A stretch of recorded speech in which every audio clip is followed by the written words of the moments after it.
ہمارے چینل کو سبسکرائب کریں اور بیل آئیکن دبائیں۔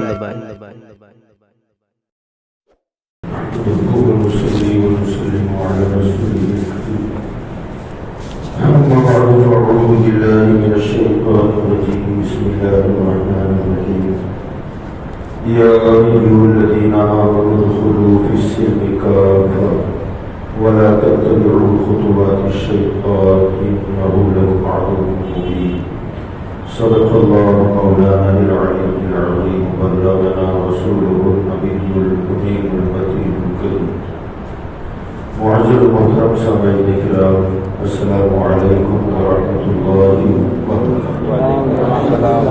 وبرکاتہ۔ ان اللہ وملائکته یصلون علی النبی یا ایھا الذین آمنوا صلوا علیہ وسلموا تسلیما۔ اللهم صل علی سیدنا ونبینا مولانا محمد وعلى آلہ الکرام وعليه الكرام وبه الكريم وعليه وأصحابه وبارك وسلم صلاة وسلام عليه رسول الله صلى الله عليه وسلم۔ قرآن مجید کی جس آیت کریمہ کی تلاوت کا ہم نے شرف حاصل کیا ہے، اللہ تبارک و تعالی ارشاد فرماتا ہے یا ایھا الذین آمنوا ادخلوا فی السلم کافہ، اے ایمان والو اسلام میں پورے داخل ہو جاؤ، ولا تتبعوا خطوات الشیطان، شیطان کے نقش قدم پر نہ چلو، انہ لکم عدو مبین، بے شک وہ تمہارا کھلا دشمن ہے۔ یہ آیت کریمہ کا ترجمہ۔ جیسے ہی آیت کریمہ ہم پڑھتے ہیں تو ایک سوال ذہن میں ابھرتا ہے، وہ یہ کہ اللہ اسلام میں داخل ہونے کی بات کر رہا ہے، مگر کس سے؟ ایمان والوں سے۔ یہ سوچنے والی بات ہے، جو ایمان والا ہے وہ تو اسلام میں ہے تو ایمان والا ہوا، اسلام کے باہر ہے تو پھر مومن کیسا؟ اگر یہ ہوتا کہ اے ایمان نہ لانے والوں اسلام میں داخل ہو جاؤ تو سمجھ میں آتی بات۔ اللہ یہ فرمانا ہے کہ اے ایمان والوں ادخلوا فی السلم کافہ، اسلام میں پورے داخل ہو جاؤ۔ باری تعالیٰ جو اسلام میں ہے وہی تو مومن ہے، جو اسلام ہی میں نہیں وہ مومن کیسا؟ یہ تو ایسا ہوا کہ جو مسجد میں بیٹھے ہوئے لوگ ہیں ان سے میں کہوں کہ وہ مسجد میں موجود لوگوں مسجد میں آ جاؤ تو آپ کہیں ہم تو پہلے سے اندر ہے، اندر آنے کا کیا مطلب ہے؟ جو باہر ہے ان کو اندر بلاؤ نا، جو پہلے سے اندر ہے انہیں اندر آنے کا دعوت دینا کیا مطلب ہے؟ تو یاد رکھیں اللہ تبارک و تعالی یہاں یہ بات فرما رہا ہے کہ اے ایمان کے دعوے دارو، تم نے دعویٰ کیا کہ ہم مومن ہیں مگر عمل تمہارا دعوے کے خلاف ہے۔ جو دعویٰ ہے پریکٹیکلی طور پر آپ اس پر عمل نہیں کر رہے ہیں، فرمایا جیسے دعویٰ ہے ایسے دلیل پیش کرو۔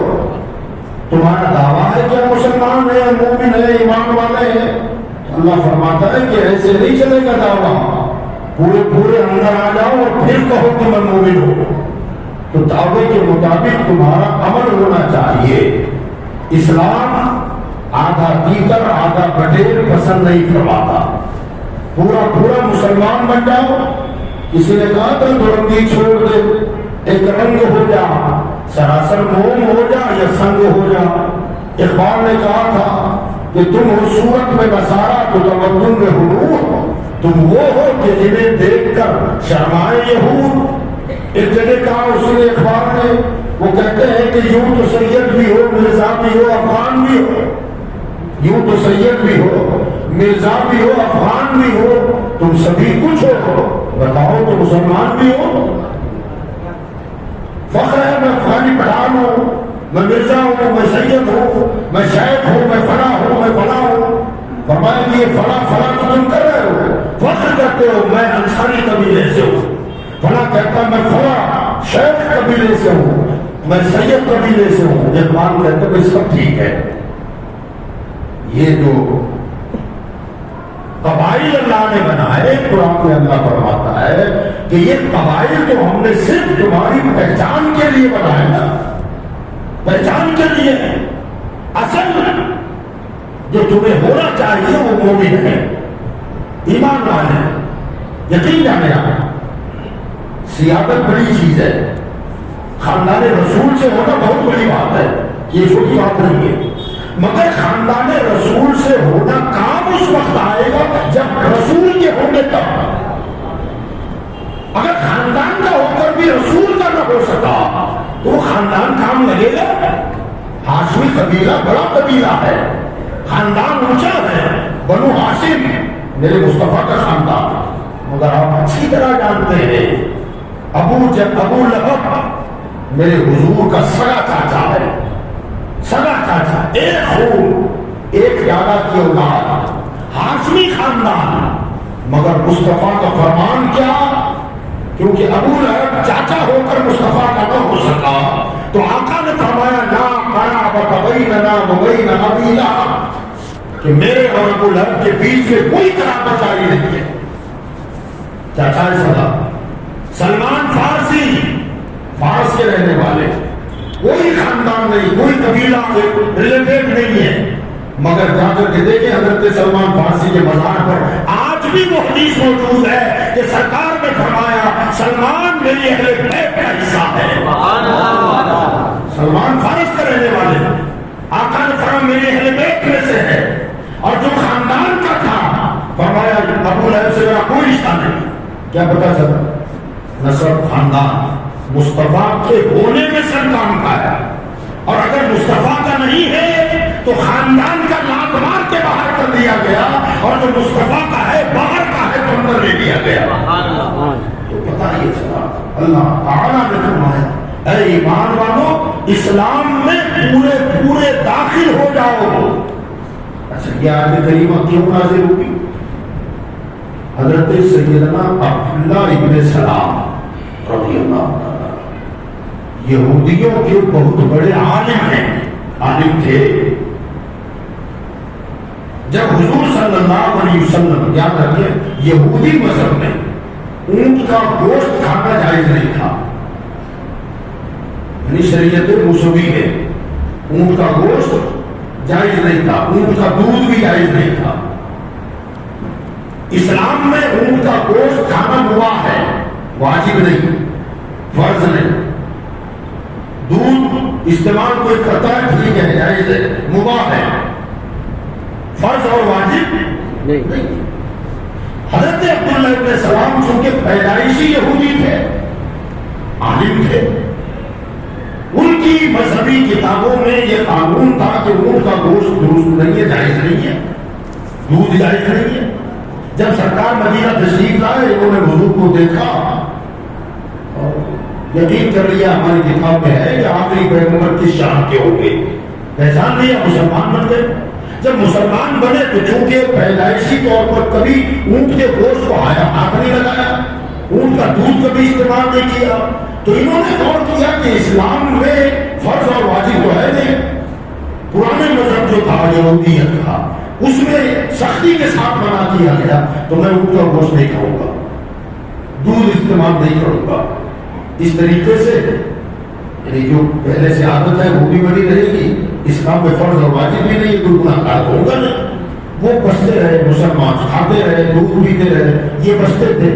لوگوں نے پوچھا کہ کیوں نہیں کھاتے آپ؟ یار دل نہیں کرتا ہے، قرآن جس مذہب میں تھا نا اس میں جائز نہیں تھا، بچتا ہوں۔ اللہ نے قرآن کی آیت اتار دی، اسلام میں پورے داخل ہو جاؤ، آدھا پی کر آدھا بٹے نہیں چلے گا۔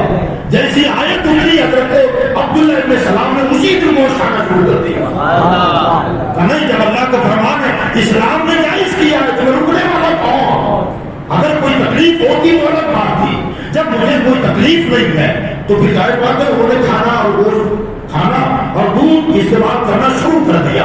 میں بتانا یہ چاہتا ہوں کہ اسلام میں اونٹ کا گوشت اور دودھ واجب فرض نہیں ہے، مگر جو بندہ اس سے رک رہا تھا اللہ نے اس کے دیا اعتقاد یہ چلے گا نہیں. یا تو پوری اسلام میں داخل ہو جاؤ، کچھ یہودیت کا لے رہے ہو، کچھ اسلام کا لے رہے ہو، یہ پکچر مربع نہیں چلے گا. دو رنگی چھوڑ دے، ایک رنگ ہو جا، سراسر موم ہو جا، یہ سنگ ہو جا.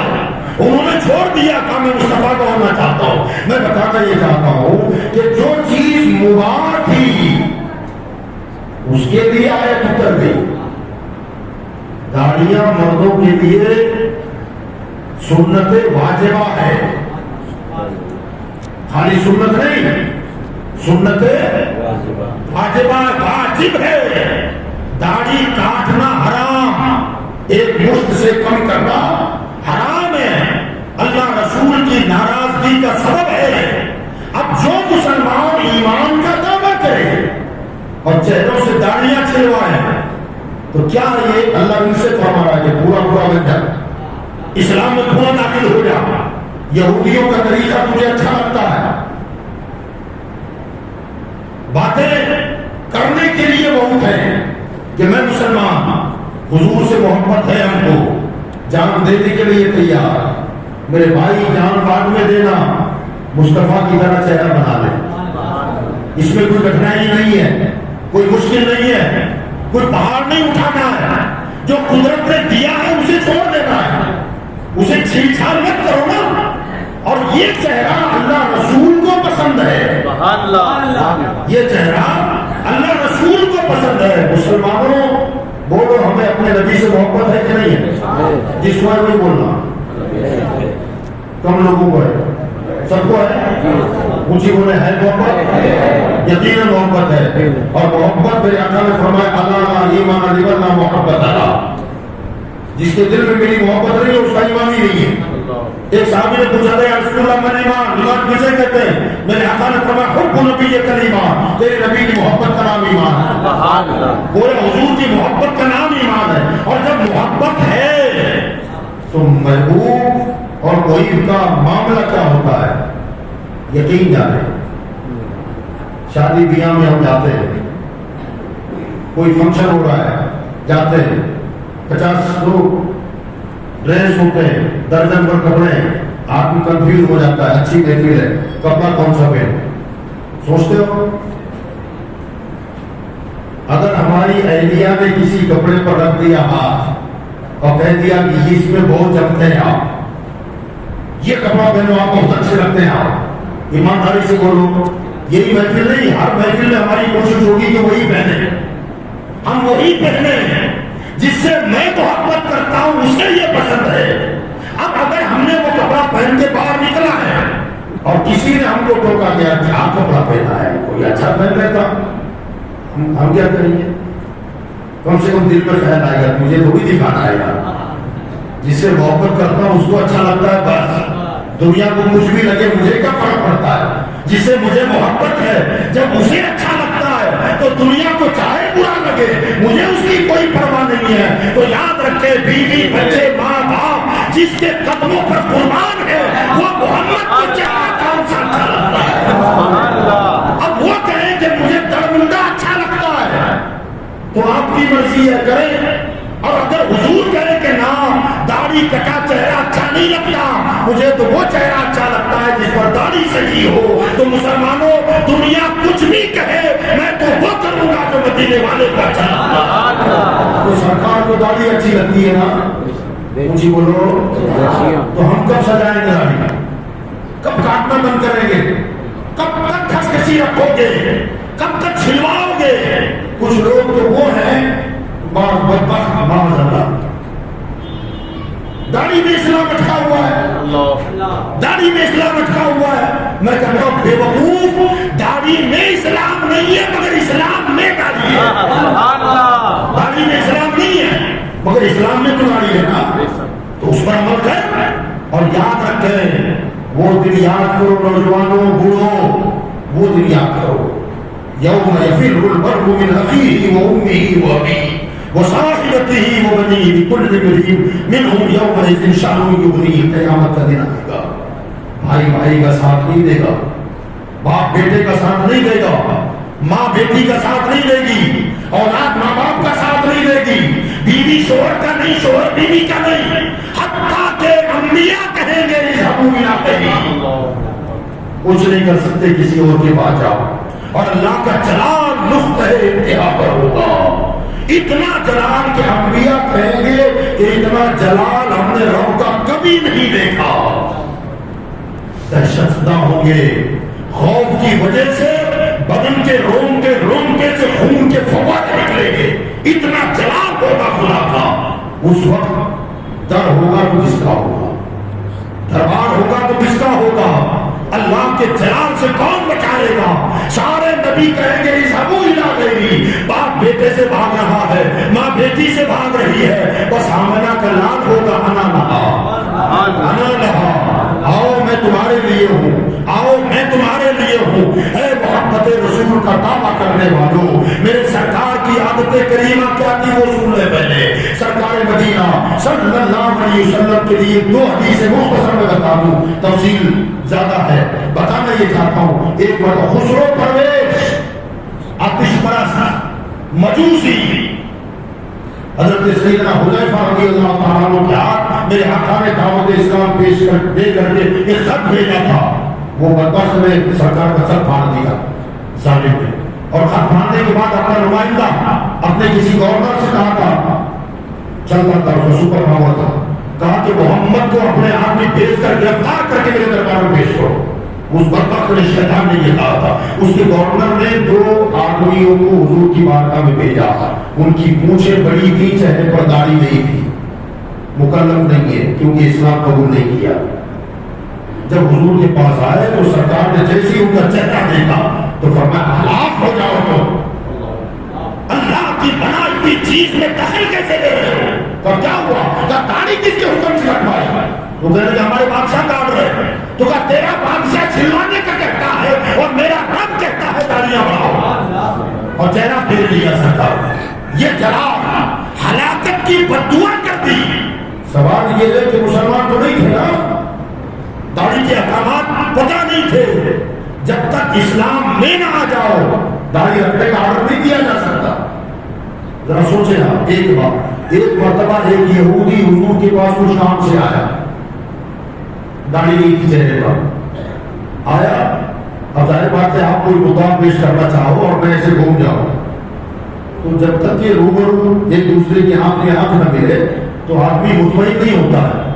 تو اس نے بات چھیڑی اور سرکار میں ایسے اسے رکھ گیا تو وہ ایسے سامنے آیا.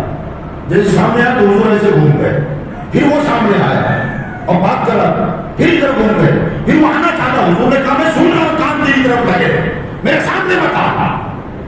تو وہ رک گیا اور اپنی پوری بات بیان کر دی. سرکار نے اس کا جواب دیا، وہ چلا گیا. صاحب نے پوچھا یا رسول اللہ صلی اللہ علیہ وسلم آپ اسے چہرہ کیوں گھما رہے تھے؟ تو میرے آقا نے فرمایا اس وقت کے چہرے پر داڑھی نہیں ہے.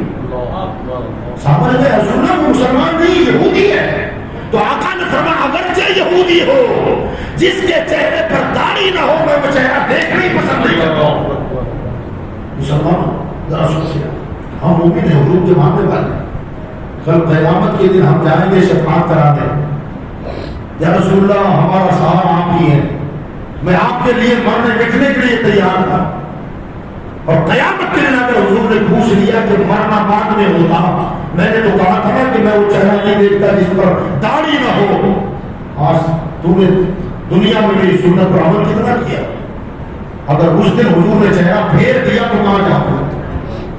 قبر میں حضور کو چہرہ دکھانا ہے. یار فرشتے حضور کو دکھا کر کہیں گے بول ما تقول فی حق ھذا الرجل، یہ کون ہے؟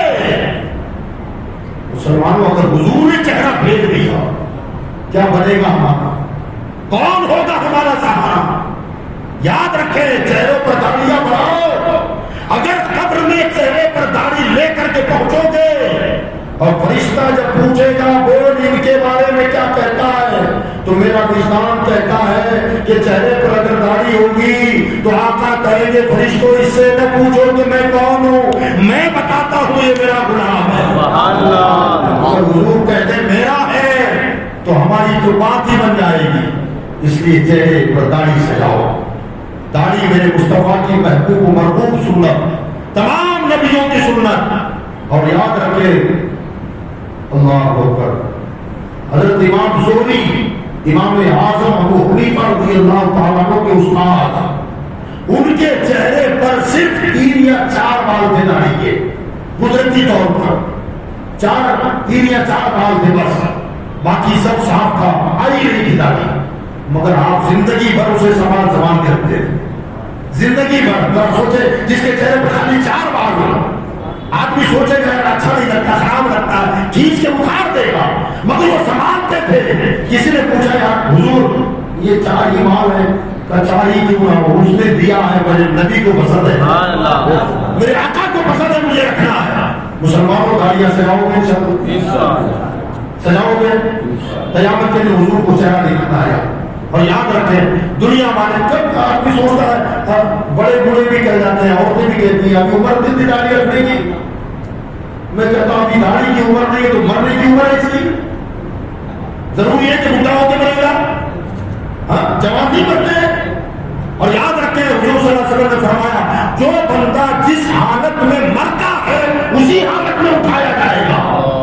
داڑھی کٹی مر گئے تو داڑھی کٹی ہوئی حالت میں اٹھائے جاؤ گے, داڑھی رکھ کر مر گئے تو داڑھی کے ساتھ اٹھائے جاؤ گے. ظاہر بات ہے کیا بھروسہ, یہاں سے نکلے کچھ ہو گیا, گھر نہیں پہنچ پائے مر گئے, گھر پہنچتے ہی مر گئے, آخر کب داڑیاں رکھو گے. لوگ کہتے ہیں ہندوستان کے حالات ٹھیک نہیں ہے. کہا کیوں؟ ہمیں کاروبار کرنا پڑتا ہے شہروں کے علاقوں میں, آنا جانا پڑتا ہے, کبھی فساد ہو گیا, دنگا ہو گیا تو کیا ہوگا, داڑھی رہے گی تو جلدی مان دے گا نا مسلمان سمجھ کے, اور داڑھی نہیں ہوگی تو بچ جائے گا. میں کہتا ہوں مسلمانوں یہ سوال کیسا ذہن میں آتا ہے کیا, سوچو ذرا کہ اگر داڑھی کاٹو گے, فساد ہو گیا اور وہاں سے بچ کے نکل آئے تو کافروں نے کیا سمجھ کے چھوڑا آپ کو. ذہن حاضر ہے نا آپ کا, جان بچ گئی مگر چھوڑنے والوں نے کیا سمجھ کے چھوڑا, کافر سمجھ کے چھوڑا. معاذ اللہ. ارے داڑھی رکھو, کم سے کم اتنا تو ہوگا کہ کافر نے مسلمان سمجھ کے مارا, مسلمان سمجھ کے مار ڈالا. یہ بھی کوئی کم غنیمت ہے. کافر اگر تمہیں کافی سمجھ کے چھوڑ دے تو وہ زندگی سے وہ موت 1000 گنا بہتر ہے جس میں مسلمان سمجھ کے مر جاؤ. مسلمان سمجھ کے کوئی مار ڈالے تو بہتر ہے. میرے بھائیوں, بزرگوں اور دوستوں کو یاد رکھیں, ہماری عورتیں بھی, ہماری بچیوں کو بھی اللہ سمجھ کی توفیق عطا فرمائے. کتنے ایسے بدبخت خاندان والے یا والدین یا بچیاں ہیں شیطان صفت, شادی تو ہم اسی سے کریں گے جس کی داڑھی نہیں ہوگی.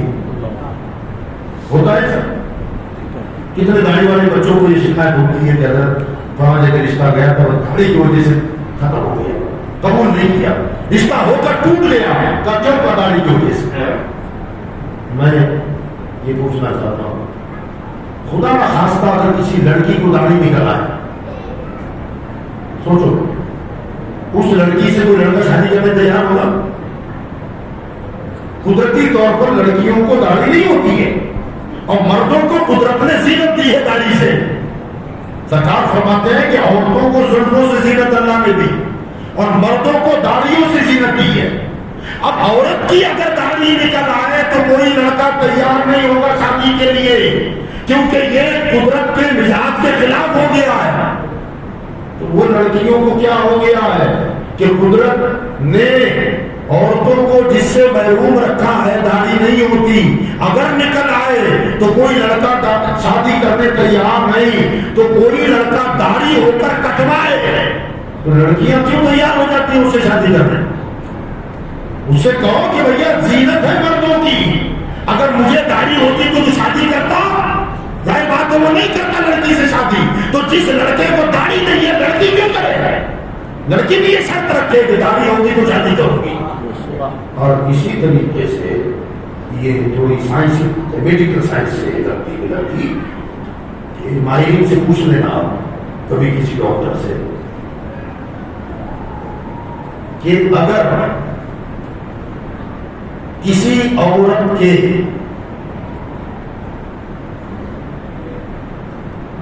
جو سینہ ہے عورتوں کا ابھرا ہوا ہوتا ہے اور تو مردوں کو کھولنے سینا ہو رہا ہوتا ہے. اللہ نے اس کے لیے دودھ کی نہریں وہاں رکھی ہیں. اگر کسی عورت کا سینہ نہ ہو ابھرا ہوا, کیا کوئی لڑکا اس سے شادی کرنے راضی ہو جائے گا؟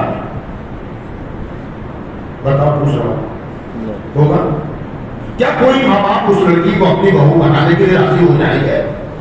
نہیں. اسی طریقے سے مردوں کی جو داڑھی ہے, میڈیکل سائنس کے ماہرین کا یہ کہنا ہے کہ اگر مرد کے فوطے پیشاب کی جگہ کے نیچے جو خوشیاں ہے, اگر آپریشن کر کے کسی کے نکال دیے جائیں, جیسے بکروں کو کسی کرتے ہیں آپ, ایسا اگر مرد کو کسی کر دیا جائے تو اس کے داڑھی کے بال خود بخود جھڑ جائیں گے. داڑھی کے بال اگر ہیں بھی تو نکل جائیں گے.